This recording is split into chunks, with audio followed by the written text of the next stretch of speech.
What up, how is everyone doing? If there is one thing I like making is puff puffs, or as some of you call it here in Kenya, kaimati. I love kaimati. There are so many ways of making puff puffs out there, but this time I'm making it with a bit of a twist. I'm adding some orange.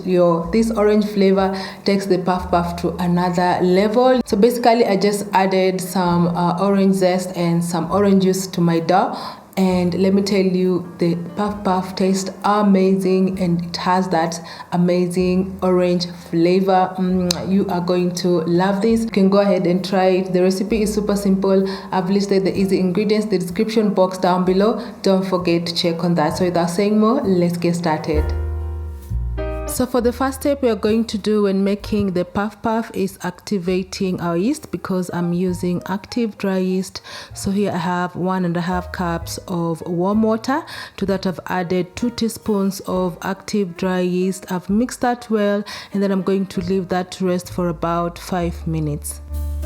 Next here I have the oranges that we'll be using for our puffs. So I'll be using 2 oranges. So just go ahead and zest each orange. We're going to need about a tablespoon of the orange zest. Once you're done, place that aside. So here is a quick reminder, guys. I've listed the ingredients for this recipe in the description box down below. Don't forget to check on that. So next you're going to need about 1/2 cup of the orange juice. So I'm going to juice 2 oranges. So here I have my orange squeezer. So I'm just going to squeeze out all the juice from the 2 oranges. I will need about 1/2 cup, as I've mentioned earlier. So my oranges are too sweet. If your oranges are bitter, you will need to add more sugar to your dough. So anyway, guys, once I'm done, I'm just going ahead to sieve the juice. This is to remove any flesh that's from the oranges, because we don't need that in our dough.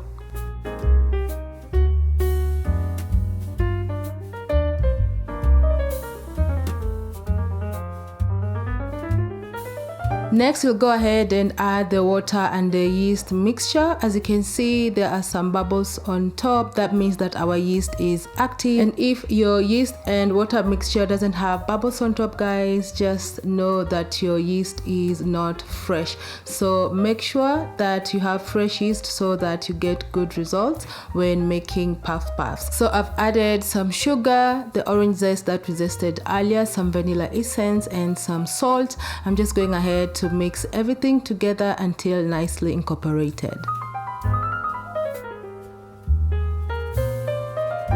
And now we'll add our flour. I'm using 4 cups of all-purpose flour. I'm going ahead to mix that using my spatula until I have a very nice smooth dough.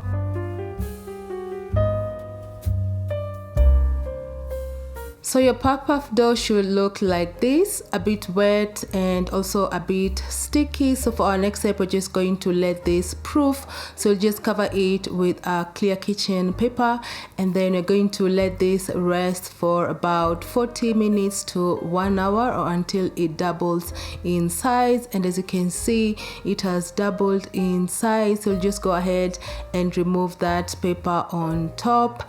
And next, we're just going to cook our puff puffs. So before we cook the puff, guys, first you just pass your spatula quickly in your dough. This is just to remove the air bubbles that's built up in the dough. So once you're done, you're just going to add some oil to your deep frying pan. You're going to heat this over medium heat for about 5 minutes. So to test if the oil is ready, this is what I do. I insert a wooden stick, and if I see bubbles coming out, that means that the oil is ready to use. So when cooking the puffs, I usually oil my hands, because I'm using my hands to make the round balls. There are so many techniques to use when making puff puffs, but I always prefer using my hands. So here I'm just scooping out the dough, and then I'm going to slowly release it in the hot oil. make sure that you do this slowly so that you don't burn your hands. So once you're done, you're going to cook the puffs for about 3 to 5 minutes while turning. So at this point, you're not going to leave your cooking station until all the puffs are done, or else your puffs will burn. So one thing I want to put across is that when you're cooking the puffs, just make sure that your heat is on medium low heat. Don't cook your puffs over high heat, or else they will burn on the outside and they won't cook well on the inside. And also avoid cooking them on low heat, or else they will come out super oily. So guys, just control your heat so that to avoid any mess. So as you can see, our puffs are ready. These are super soft. They have that yummy orange zesty flavor. You will love this. You can serve this with some tea or some coffee. I like making this in big batches because they get done very quickly. So to store them, I always put them in a nice airtight container in a cool place, and this can stay soft and fresh for up to 3 days. So I hope you go ahead and try them, and I hope you enjoy.